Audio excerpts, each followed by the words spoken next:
you just have to you just have to commit, really, and let the dice fall where they will. I mean, we all know who wins this thing in the end. All hail Jim Alexander. It's Jimmy. We're navigating the world of virtual talk. This is the future. Hey, bravo. How are you guys doing? How you? Good. It's 6:40 in the morning. We've been up since 3:30 a.m. Oh my God. So is this bedtime coming up afterwards, or I don't know. whole day coming up? For me.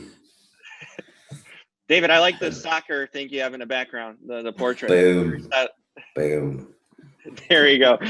Well, you know what? First of all, I wanted to say this is kind of weird. We're talking about a show about a new age. You imagine Zoom during these times or using these sort of a devices. Totally. You're talking to a rock. Never would think you were insane. Tell me, you guys, obviously this is based on a novel. What was the initial kind of introduction to this story? Did you guys read I heard the novel's like 700 pages, which is like a lot. I barely could read 70 pages in a week probably. But what was your introduction to this story and just first impressions of it before getting cast?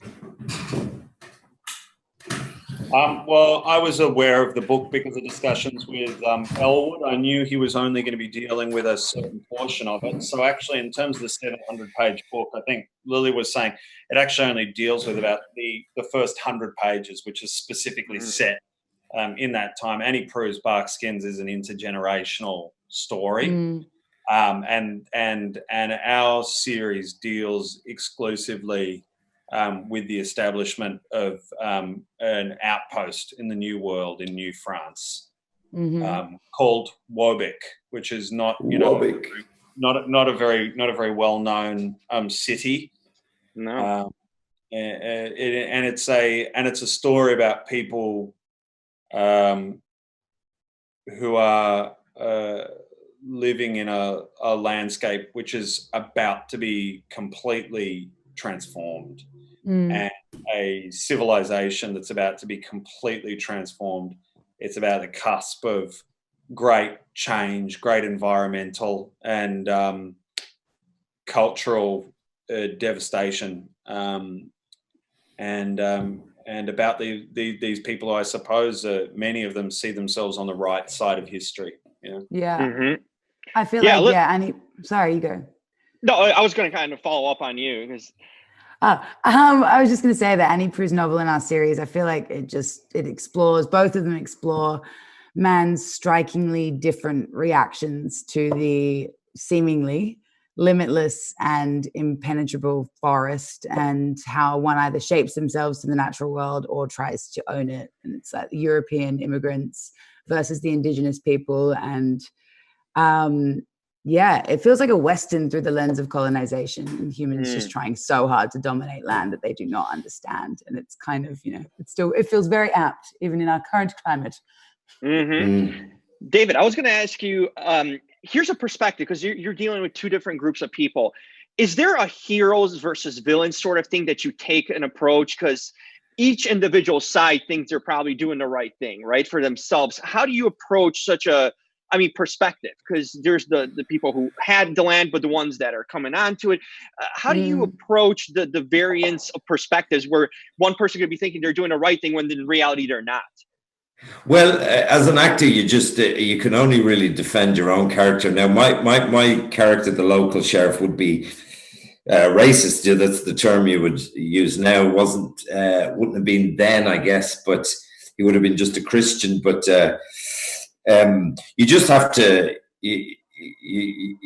commit, really, and let the dice fall where they will. I mean, we all know who wins this thing in the end. So we're not telling a story that we don't know the end to, but to actually go there and see how brutal and harsh and total the game was. It was a winner takes all kind of situation, and it took a certain type of mindset, which, as Thomas said, it's probably psychopathic on some level, but that's what it took to land somewhere like that and take over. and feel you were right about that. And the great tension of that, David, like you're saying, the great tension of that is that you're at a moment where, were it not for really, I think, unfortunately, what's been pretty clarified as human nature, it could have gone differently. It could have gone. Something else could have happened. We're at a time there where the natural resources relative to the world now are unimaginable. And this is obviously the point of the beginning of the true kind of transformation of the planet. Lily, what was your kind of mindset, when you're kind of weighing the sides and looking, because these are things we can't technically relate to. It's so far back in time. I mean, how do you it's kind like of fantasy, really?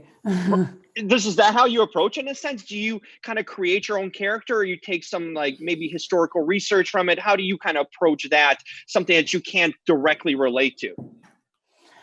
Yeah, I mean, Elwood is extremely collaborative. Also, it was such a gift to show up on the actual set that was, a village, and you'd go to the museums and, you would see the First Nation villages with the longhouses, and it was, you'd go to set and it was the exact size. I mean, in regards to preparation to entertain the reality for these people in this time, it was actually such a gift to shoot where these ancestors walked. But I mean, to be a woman in that time is extremely frustrating and makes me very angry, which I think, where we're at now, it's still an important subject to address. But I don't know. I feel like every character in this show is a survivor, someone who's running from a past that has tainted them or spooked them. And when you think of immigration and people migrating and feeling displaced, I feel like it's still very relevant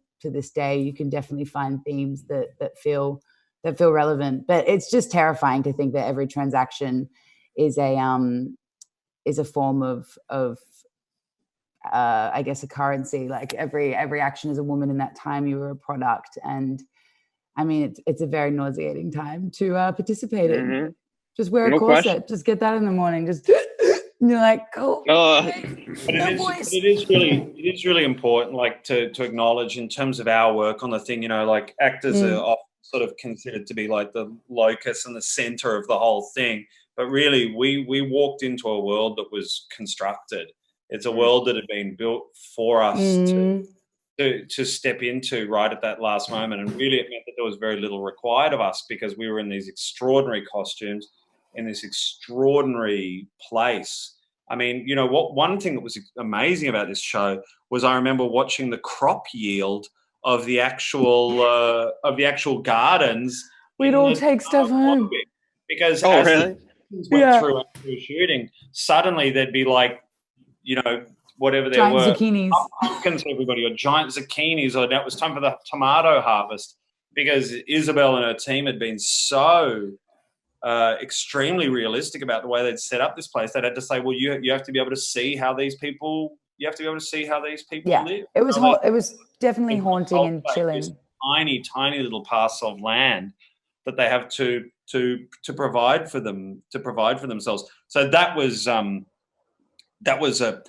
profound gift, and I don't think you get to walk into a work environment that's been that committed to taken that. No, the other thing Isabel had done was The Revenant, wasn't it? So it's like no one was getting in Barkskins or whatever, but it was still pretty epic. Okay, fine. And we're all out of time. Thank you so much for your interview, Real Talker. Take it easy, dude. Take care, guys. Take care. We'll be moving Real Talker out in just a moment, but he will be in here for just a little bit longer, Talent, just to let you know. Just hang out. Yeah, there you go. Pull up a pew.